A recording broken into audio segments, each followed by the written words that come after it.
Hello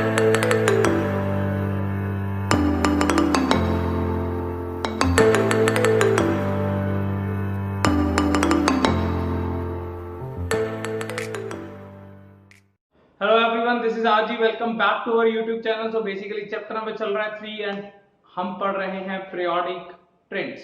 fine, periodic trends में हमारा आज का ट्रेंड है इलेक्ट्रोनेगेटिविटी।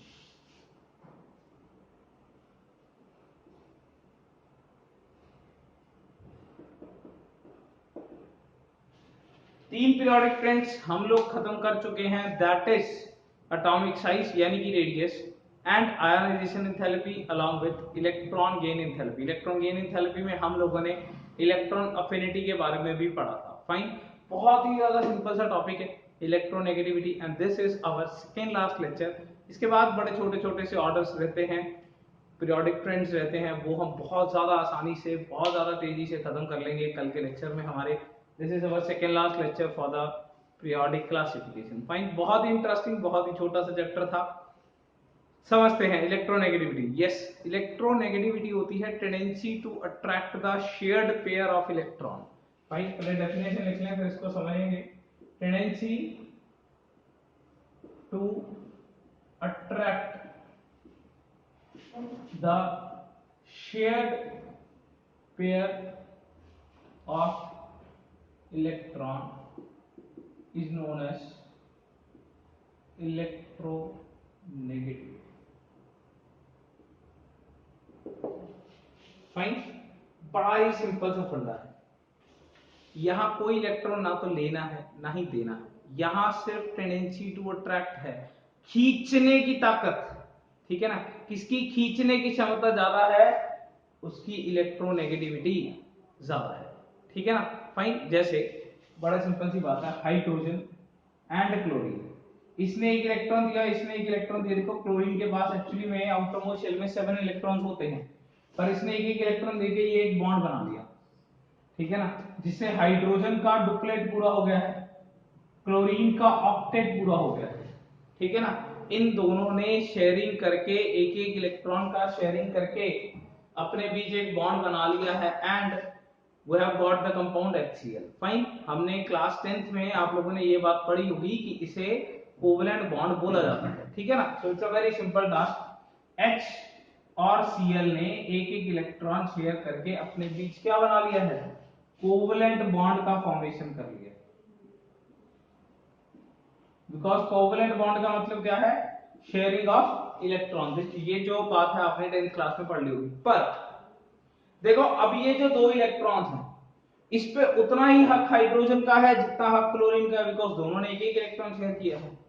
पर फिर भी क्लोरीन थोड़ा धक्का करता है हाइड्रोजन के साथ, थोड़ा धक्का करके क्लोरीन कहता है मैं इस इलेक्ट्रॉन को अपनी तरफ खींच लूंगा। वो जो खींचने की ताकत है उस चीज को क्या कहा जाता है, इलेक्ट्रोनेगेटिविटी। फाइन, मैं बड़ी सिंपल सी एग्जांपल बताता हूं उसमें। ठीक है ना,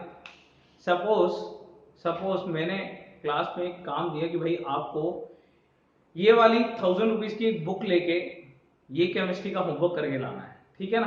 फाइन, अब जो अर्णव और अनुभव थे, ठीक है ना, इनके पास 1000 रुपीज नहीं थे, तो दोनों ने क्या किया कि दोनों ने 500 रुपए डाले। ठीक है ना, अर्णव ने 500 रुपए डाले, अनुभव ने 500 रुपए डाले, दोनों ने मिलके एक बुक परचेज कर ली। ठीक है ना, तो दिन में दोनों एक साथ पढ़ रहे हैं, एक साथ रह रहे हैं, सब कुछ एक साथ हो रहा है, कोई दिक्कत वाली बात नहीं है, बुक में कोई लफड़ा नहीं है। ठीक है ना, दोनों गए और जाके किताब ले आए 500 रुपए डाल के, तो वो बुक जितनी अर्णव की है उतनी ही अनुभव की है। मानते हो ना ये बात।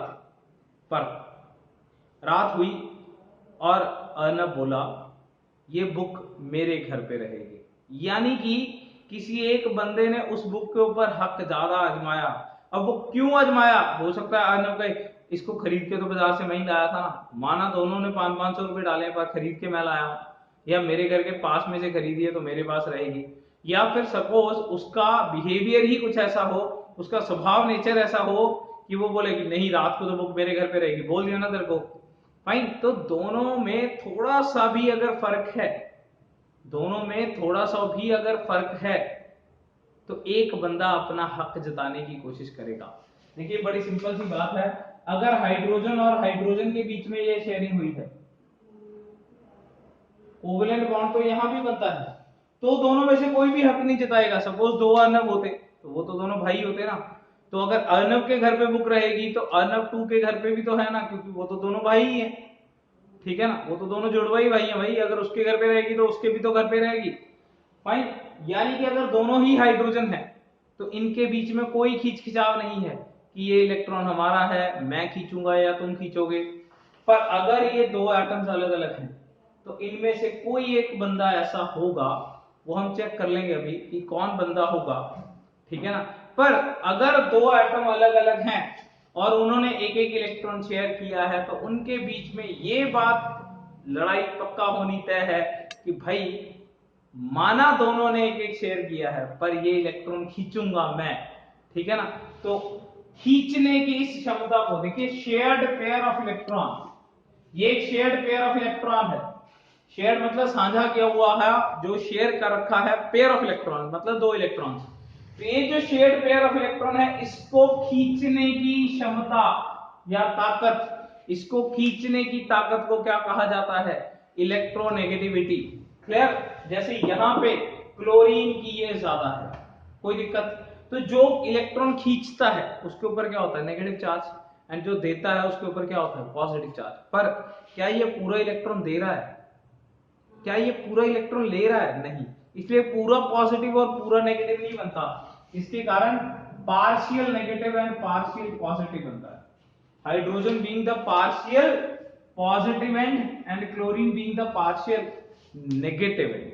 फाइन, देखो पूरा नेगेटिव और पूरा पॉजिटिव तो तभी बनना चाहिए अगर ये इलेक्ट्रॉन पूरा क्लोरीन ने ले लिया है एंड हाइड्रोजन ने पूरा इलेक्ट्रॉन दे दिया। ना तो क्लोरीन पूरा इलेक्ट्रॉन लेता है, ना ही हाइड्रोजन पूरा इलेक्ट्रॉन देता है, ठीक है ना, इस चीज को समझिए। ना तो क्लोरीन पूरा इलेक्ट्रॉन ले रहा है और ना ही हाइड्रोजन पूरा इलेक्ट्रॉन दे रहा है, तो चार्जेस क्या रहेंगे, पार्शियल चार्जेस रहेंगे। चार्जेस क्या रहेंगे, पार्शियल। पर क्लोरीन ने इलेक्ट्रॉन खींचा, इस बात के लिए हमें यह समझना पड़ेगा कि किस बंदे की खींचने की ताकत ज्यादा होती है। पर सबसे पहले डेफिनेशन, दैट इज खींचने की, शेयर्ड पेयर ऑफ इलेक्ट्रॉन को खींचने की क्षमता को क्या कहा जाता है, इलेक्ट्रोनेगेटिविटी। कोई दिक्कत, तो अब हम पढ़ते हैं फैक्टर्स अफेक्टिंग इलेक्ट्रोनेगेटिविटी। कहां से हमें पता चलेगा कि खींचने की ताकत ज्यादा है, and then will read the trends की अलोंग द पीरियड क्या हो रहा है, डाउन द ग्रुप क्या हो रहा है, कोई भी दिक्कत। Let's move it to the next thing.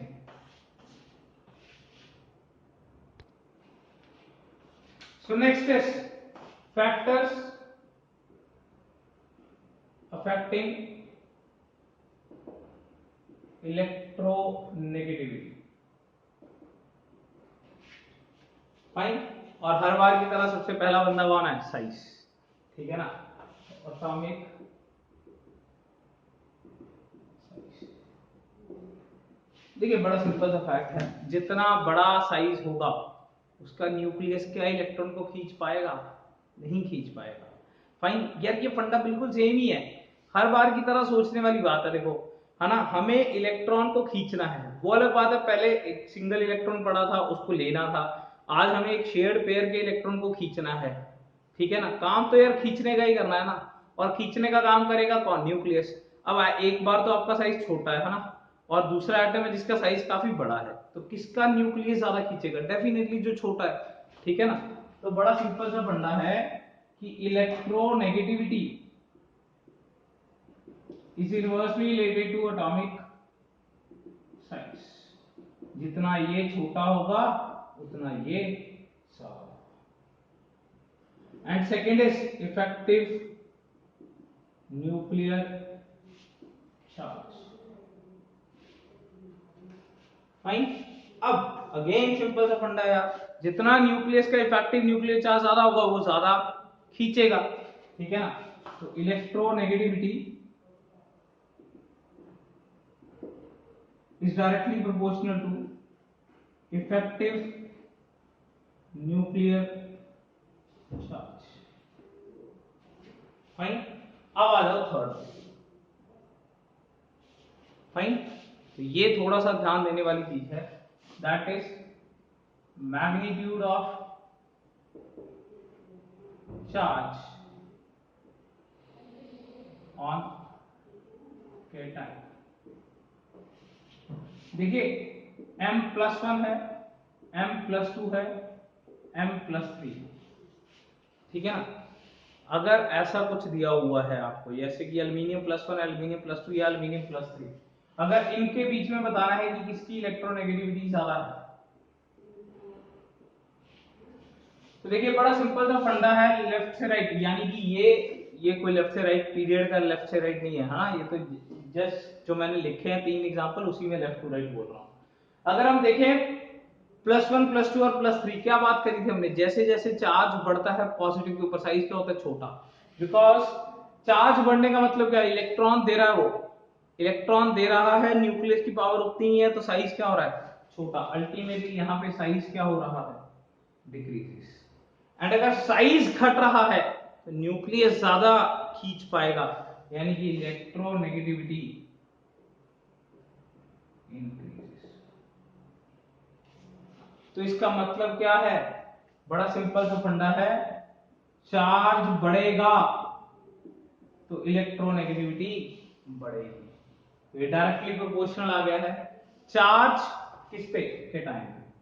सिर्फ चार्ज मत लिखो, बिकॉज एनायन का कुछ अलग फंडा हो सकता है। हो क्या सकता है, कर लेते हैं, आप एनायन का फंडा कर लेते हैं। Let's move to the fourth point, is charge on anion. लीजिए नाइट्रोजन -1, नाइट्रोजन -2 है, नाइट्रोजन माइनस, इधर से इधर लेफ्ट से राइट, यानी कि पीरियड का लेफ्ट से राइट नहीं है, मैं फिर से बोल रहा हूँ, ये कोई पीरियोडिक टेबल थोड़ी चल रहा है, n-1, n-2, n-3, ठीक है ना। ये तो मैंने जस्ट 3 एग्जांपल लिखे हैं, 3 आयनिक फॉर्म्स लिखे हैं।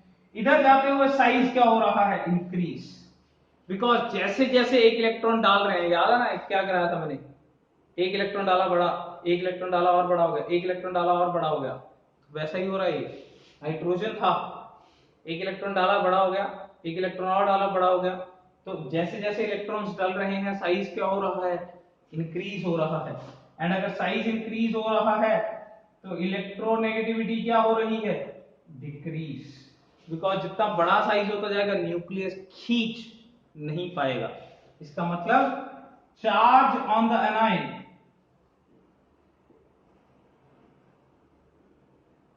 कम है, sorry, charge on the A9 अगर ज्यादा हो रहा है तो इलेक्ट्रोनेगेटिविटी कम हो रही है। जैसे जैसे चार्ज बढ़ रहा है 1 2 3, चार्ज ऑन द एनाइन बढ़ रहा है, इलेक्ट्रोनेगेटिविटी घट रही है। कोई दिक्कत, तो इन फैक्टर्स को रखेंगे ध्यान। हम पढ़ते हैं इलेक्ट्रोनेगेटिविटी लेफ्ट से राइट एंड टॉप से बॉटम में क्या होता है, फाइन। और मेजरली यही दो चीजें हम ज्यादा काम में लेने वाले हैं, that is atomic size and effective nuclear charge. पर इनके ऊपर भी क्वेश्चन आ जाते हैं, तो बहुत ध्यान देने वाली चीज है। काफी ज्यादा सिंपल है यार, क्योंकि बड़ा सिंपल सी बात है, जैसे जैसे इलेक्ट्रॉन निकलते जाएंगे साइज छोटा होता है, छोटा साइज ज्यादा खींच सकता है, एंड जैसे जैसे इलेक्ट्रॉन आते जाएंगे साइज बड़ा हो जाता है, बड़े साइज में खिंचाव उतना नहीं होता है, ठीक है ना। Let's move to the periodic trends.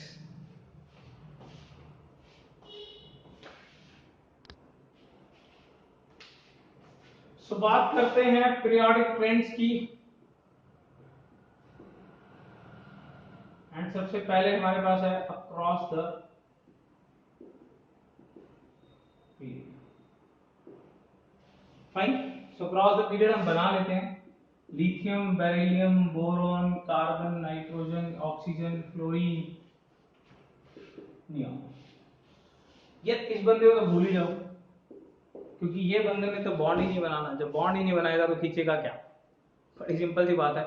यहां करना क्या है, करना ये है कि ए और बी के बीच में एक शेयर्ड पेयर पड़ा है, उसको अपनी तरफ खींचना है। अरे खींचेंगे तो तब अगर बॉन्ड बनेगा, इस भाई साहब का बॉन्ड ही नहीं बनेगा तो इसको तो भूल जाओ, क्लियर, कोई दिक्कत। नाउ लेफ्ट से राइट जाते हुए साइज क्या हो रहा है, डिक्रीज, फाइन। ये बात तो हम एटॉमिक रेडियस में पढ़ चुके हैं, बिकॉज लेफ्ट से राइट जाते हुए इफेक्टिव न्यूक्लियर चार्ज बढ़ता है, जिसके कारण साइज छोटा होता जाता है, ठीक है ना। साइज हो रहा है कम, इफेक्टिव न्यूक्लियर चार्ज हो रहा है ज्यादा, तो ये क्या कहता है, ये कहता है कि इलेक्ट्रोनेगेटिविटी यानी कि जिसको ईएन बोलते हैं हम, ठीक है ना, इलेक्ट्रोनेगेटिविटी को क्या बोलते हैं, ईएन। उसको आईई बोला था, उसके बाद ईजीई बोला था, इलेक्ट्रॉन अफिनिटी को ईए, दिस इज ईएन। तो साइज छोटा है तो ईएन क्या आना चाहिए, ज्यादा, एंड इफेक्टिव न्यूक्लियर चार्ज ज्यादा है तो भी ईएन क्या आना चाहिए, ज्यादा। तो बिल्कुल सबसे ज्यादा ईएन किसका आना चाहिए, फ्लोरीन का आना चाहिए, ठीक है ना, कोई दिक्कत। इसका मतलब लेफ्ट से राइट जाते हुए ये क्या आ रहा है, इंक्रीजेस, फाइन। एंड आपको एक खुशखबरी बता दूं, इसमें कोई एक्सेप्शन नहीं है, फाइन। पीरियड में जहां जाते हुए कोई एक्सेप्शन नहीं है, फाइन, नो एक्सेप्शंस, काफी ज्यादा खुशी की बात है ये। यानी कि आज सबसे ज्यादा इसमें फ्लोरीन ही है, कोई दिक्कत वाली बात नहीं है। पर ये पक्का है कि नोबल गैसेस इसमें कंसीडर नहीं होते, because they can't form bonds, bond ही नहीं बनाएंगे तो खींचेंगे क्यों, क्लियर, कोई दिक्कत, बिल्कुल। अब बात करते हैं डाउन द ग्रुप, बात करते हैं down the group, fine. So down the group यार बड़ी सिंपल सी बात है, ये ले लेते हैं फ्लोरीन, क्लोरीन, ब्रोमीन, आयोडीन। नीचे जाते हुए साइज हो रहा है इंक्रीज, साइज इंक्रीज हो रहा है तो इलेक्ट्रोनेगेटिविटी हो रही है डिक्रीज, बिकॉज जैसे यार बड़ी सिंपल सी बात है, फ्लोरीन का साइज छोटा सा है, आयोडीन का काफी बड़ा है, दोनों को इलेक्ट्रॉन खींचना है, कौन खींचेगा, फ्लोरीन ज्यादा खींच सकता है, ठीक है ना। तो ये नीचे जाते हुए क्या हो रहा है, डिक्रीज। एंड मजे की बात, इसमें भी कोई एक्सेप्शन नहीं है। अच्छा यार यहाँ काफी लोगों का दिमाग ठनकता है, सर ये गड़बड़ लग रही है सर। उस दिन अपन ने बात करी थी फ्लोरीन और क्लोरीन की, कि फ्लोरीन इलेक्ट्रॉन नहीं ले सकता क्योंकि फ्लोरीन के पास जगह कम है, क्लोरीन बहुत अच्छे से इलेक्ट्रॉन ले सकता है, बिकॉज क्लोरीन के पास जगह भी है, इच्छा भी है।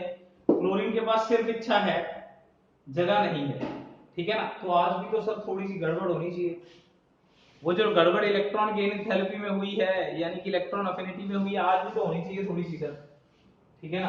कि भाई आज कैसे फिर फ्लोरीन और क्लोरीन में फ्लोरीन ज्यादा आ गया, देखिए आज तो बड़ा सिंपल सा है, आज तो fluorine greater than chlorine greater than bromine greater than iodine है, क्लियर है, तो कोई दिक्कत नहीं है।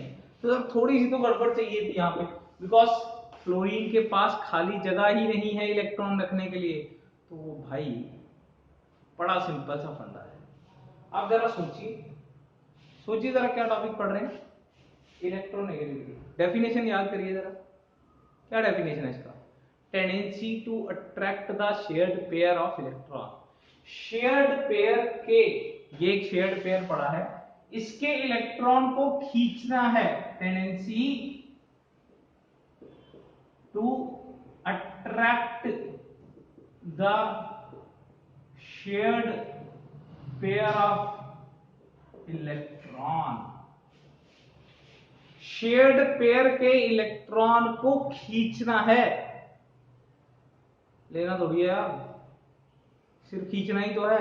अगर पूरा पूरा इलेक्ट्रॉन लेके रखना होता तब डेफिनेटली यहां एक दिक्कत हो जाती कि फ्लोरीन के पास इतनी जगह नहीं है जितनी क्लोरीन के पास है, तो वो दिक्कत होती, मैं मानता हूं डेफिनेटली यहां पे एक दिक्कत होती, ठीक है ना। कहां दिक्कत होती कि फ्लोरीन के पास इतनी जगह नहीं है, क्लोरीन के पास जगह है, इच्छा भी है, अगर पूरा पूरा इलेक्ट्रॉन लेना होता। यहां किसने पूरा इलेक्ट्रॉन लेना भाई, थोड़ा डेफिनेशन पढ़ो, कहां लिखा है पूरा इलेक्ट्रॉन लेना है, यहां सिर्फ इलेक्ट्रॉन को बोलना मैं तेरे को खींच सकता हूं, लेके थोड़ी रखना है यार। इलेक्ट्रॉन गेन एंथैल्पी में तो लेके रखना है, इलेक्ट्रॉन गेन एंथैल्पी में तो लेके रखना है, यहां सिर्फ बोलना है, यहां से धमकी देनी है ना, मैं तेरा इलेक्ट्रॉन छीन सकता हूं। यहां बी ए को सिर्फ धमकी देता है मैं तेरा इलेक्ट्रॉन छीन सकता हूं, इलेक्ट्रॉन गेन एंथैल्पी में तो इलेक्ट्रॉन ले लेता है बी, ए इलेक्ट्रॉन छोड़ देता है आयनाइजेशन में। आयनाइजेशन मतलब इलेक्ट्रॉन दे देना, ठीक है ना। इलेक्ट्रॉन गेन एंथैल्पी मतलब इलेक्ट्रॉन ले लेना, और यहां तो सिर्फ धमकी देनी है मैं तुम्हारा इलेक्ट्रॉन छीन सकता हूं, देखे हम दोनों ने शेयरिंग करी है एक एक इलेक्ट्रॉन की, फिर भी तेरा इलेक्ट्रॉन मैं छीन सकता हूं, ठीक है ना। तो ये कंसेप्ट ही अलग है, यहां जब पूरा इलेक्ट्रॉन लेना ही नहीं है तो चीजें जैसी चलनी चाहिए थी वैसी चलेंगी, ठीक है ना। फ्लोरीन अपने छोटे साइज के कारण सबसे ज्यादा खींचने वाला बंदा होना चाहिए, और है, बिल्कुल है, ठीक है ना। So the answer of this is fluorine. बड़ा है यहां जाते हुए भी एंड यहां जाते हुए भी फ्लोरीन सबसे ज्यादा है। चलो फिर आप एक आंसर बताओ बड़ा सिंपल सा कमेंट सेक्शन में। पूरे 118 के पीरियोडिक टेबल में, पूरे 118 के पीरियोडिक टेबल में सबसे ज्यादा इलेक्ट्रोनेगेटिव एलिमेंट कौन है? फाइन, लिख दीजिए जल्दी से। पूरे 118 के पीरियोडिक टेबल में सबसे ज्यादा इलेक्ट्रोनेगेटिव कौन है? ठीक है ना।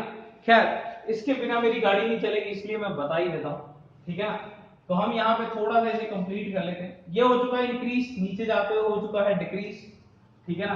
तो मैं यहाँ पे थोड़ी सी चीजों को इलेबोरेट करना चाहता हूँ। This is chlorine, this is bromine, this is iodine, ठीक है ना। तो कुछ कुछ यार वैल्यूज निकाली हुई हैं। देखो इसका कोई ऐसे एज इट इज मतलब वो तो है नहीं है कि भाई हमें मतलब कोई न्यूमेरिकल वैल्यूज इक्वेशंस में पुट कर करके निकालनी है, ठीक है ना। फिर भी कुछ कुछ वैल्यूज हैं, जैसे बोला जाता है फ्लोरीन के लिए याद कर लीजिए 4 है, ऑक्सीजन के लिए याद कर लीजिए 3.5 है, दिस इज 3, दिस इज 2.5, ठीक है ना। क्लोरीन के लिए ये वैल्यू 3 है, ठीक है ना। तो इस तरीके से ये कुछ कुछ वैल्यूज हैं जो याद कर लेनी चाहिए, ठीक है ना। सल्फर के लिए ये बेसिकली 2.5 के आसपास पढ़ा जाता है। तो ये कुछ वैल्यूज हैं जो आपको याद कर लेनी चाहिए। हाइड्रोजन के लिए ये वैल्यू 2.1 है, ठीक है ना। तो ये मैं कुछ वैल्यूज रेकमेंड करता हूँ। एक हाइड्रोजन की, carbon, nitrogen, oxygen, fluorine and chlorine, ये वैल्यू याद कर लीजिए। सल्फर छोड़िए, इसको कौन पढ़ने वाला है, ठीक है ना। तो ये कुछ वैल्यूज इनके मैंने नंबर लिखे हैं, ये इनकी इलेक्ट्रोनेगेटिविटी वैल्यू है, ये आपको याद कर लेनी चाहिए। That is hydrogen 2.1, carbon 2.5, nitrogen 3, oxygen 3.5, fluorine 4 and chlorine 3। I think you got the idea who is the highest, who is the king in the whole periodic table. Electronegativity के मामले में कौन बंदा किंग है, आई थिंक आपको पता चल गया जो मैंने कमेंट सेक्शन में पूछा है। क्लियर? पर फिर भी यार ये वैल्यूज वैसे कहां से आई? तो इसके लिए ना कुछ स्केल्स डिफाइंड है, हालांकि स्केल का कोई क्वेश्चन नहीं आने वाला, फिर भी स्केल्स की नॉलेज होना बहुत ज्यादा जरूरी है, ठीक है ना। सच दैट अगर कुछ ना कुछ घुमा फिरा के आता है तो आपको आना बहुत ज्यादा जरूरी है। तो लेट्स हैव सम स्केल्स जहां से ये इलेक्ट्रोनेगेटिविटी वैल्यूज मेजर करी जाती है। Fine, let's have it.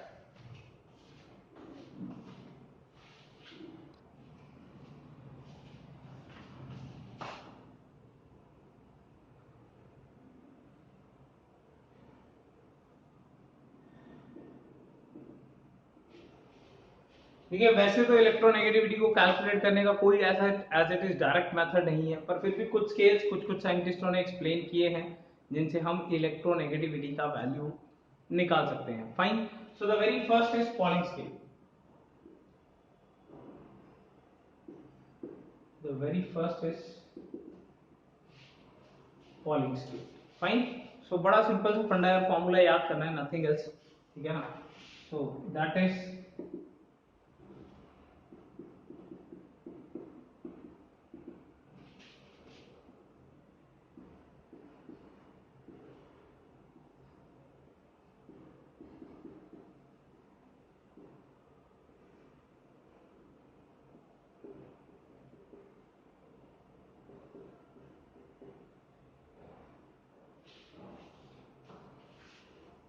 तो बहुत ही एक सिंपल सा फॉर्मूला आपके सामने है, ठीक है ना। Let me explain it. This is basically EN difference, electronegativity difference किस किस के बीच में, कोई दो एटम्स हैं ए और बी, ठीक है ना। मान के चलते हैं this is A, this is B, इनके बीच में शेयर्ड पेयर हो रखा है एंड इनके बीच का जो इलेक्ट्रोनेगेटिविटी डिफरेंस है that is delta EN and that is this delta. Fine, so this is electronegativity of A, this is electronegativity of B, ठीक है ना। this is bond energy of AB, this is bond energy of AA and this is bond energy of BB। Fine, तो बड़ा simple सा फंडा है यार, अगर आपको इन दोनों के बीच का इलेक्ट्रोनेगेटिविटी डिफरेंस निकालना है, if you want to calculate the electronegativity difference between A and B, इन दोनों का इलेक्ट्रोनेगेटिविटी डिफरेंस कितना है, देखो इस फॉर्मूले से डिफरेंस ही निकलता है, एग्जैक्ट वैल्यू नहीं निकल रही है और बी की, इससे डिफरेंस ही निकलता है। Pauling scale is to calculate the electronegativity difference between two atoms, दो एटम्स के बीच का इलेक्ट्रोनेगेटिविटी डिफरेंस निकाल सकता है ये, तो 2.028 ये वैल्यू फिक्स्ड वैल्यू है, एंड उसके बाद आपको ये बॉन्ड एनर्जीज की वैल्यू पुट करनी है। अगर आपको बॉन्ड एनर्जी क्लियर नहीं है तो मैं बता देता हूं, ए और बी का बॉन्ड तोड़ने में जितनी एनर्जी लगेगी that is bond energy, A और बी का बॉन्ड तोड़ने में जितनी एनर्जी लगेगी that is known as bond energy of E A B. Bond energy of E A का मतलब है अगर आपको ए और ए का बॉन्ड तोड़ना है तो कितनी एनर्जी लगेगी, बी और बी का बॉन्ड तोड़ना है तो कितनी एनर्जी लगेगी। इन दोनों को मल्टीप्लाई रूट करेंगे, माइनस करेंगे, फिर रूट करेंगे, ये आंसर आ जाएगा। पर एक छोटी सी बात का ध्यान रखना है, वो छोटी सी बात क्या है, ये जो एनर्जी टर्म्स है ये सारी की सारी किलो कैलोरी पर मोल में कैलकुलेट करनी है, यानी कि ये जो वैल्यूज है आपको किलो कैलोरी में ही पुट करनी है, कोई दिक्कत, कोई भी दिक्कत, फाइन। तो ये बात का ध्यान रखेंगे। देखो अगर आपको किलो कैलोरी की बजाय क्वेश्चन में दिया किलो जूल हो तो वैसे तो यार आपको जूल और कैलोरी का रिलेशन पता है, ठीक है ना, वैसे तो आप जूल और कैलोरी के बीच का रिलेशन निकाल सकते हो, नहीं तो फिर मैं एक सिंपल सा रिलेशन निकाल के बता देता हूं कि अगर ऐसा कुछ होता है तो आपको क्या करना है, ये फॉर्मूले में 0.1017 और बाकी का सारा formula as it is same है ऊपर वाला, ठीक है ना, एंड यहां भी सेम है डेल्टा ई एन, एंड इस केस में ये बेसिकली क्या है, किलो जूल पर मोल में वैल्यू,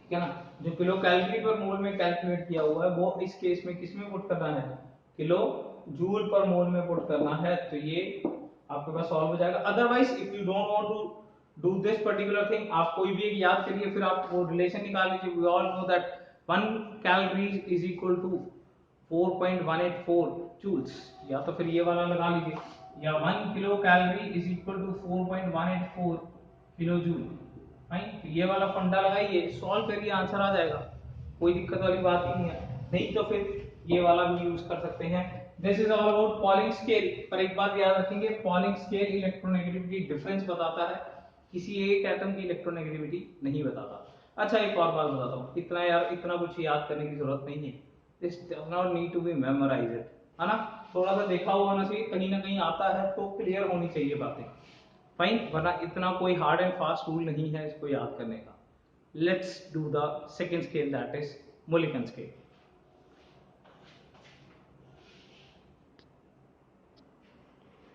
सो मोलिकन स्केल के लिए यार इनफ है मेरे पास जगह यहाँ पे,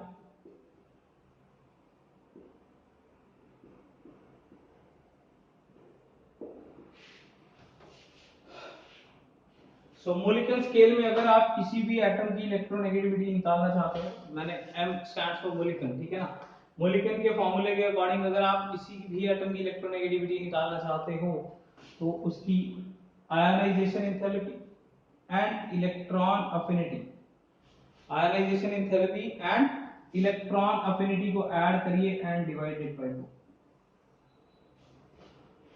you got the answer of electronegativity. बड़ा सिंपल सा फॉर्मूला है, आयनाइजेशन एंथैल्पी, उस एटम की आयनाइजेशन एंथैल्पी और उसकी इलेक्ट्रॉन अफिनिटी को ऐड करिए, डिवाइड बाय 2 कर दीजिए। पर एक बात का ध्यान रखिए, ये जो वैल्यूज हैं ये इलेक्ट्रॉन वोल्ट पर एटम में पुट करनी है, ये जो वैल्यूज हैं किसमें पुट करनी है, इलेक्ट्रॉन वोल्ट पर एटम में, फाइन। हमने चैप्टर नंबर 2 में इलेक्ट्रॉन वोल्ट का भी यूनिट कन्वर्जन किया हुआ है, ठीक है ना, फाइन। अदरवाइज मैं बता भी देता हूं, 1 electron volt is equal to 1.6 into 10⁻⁻19 joules.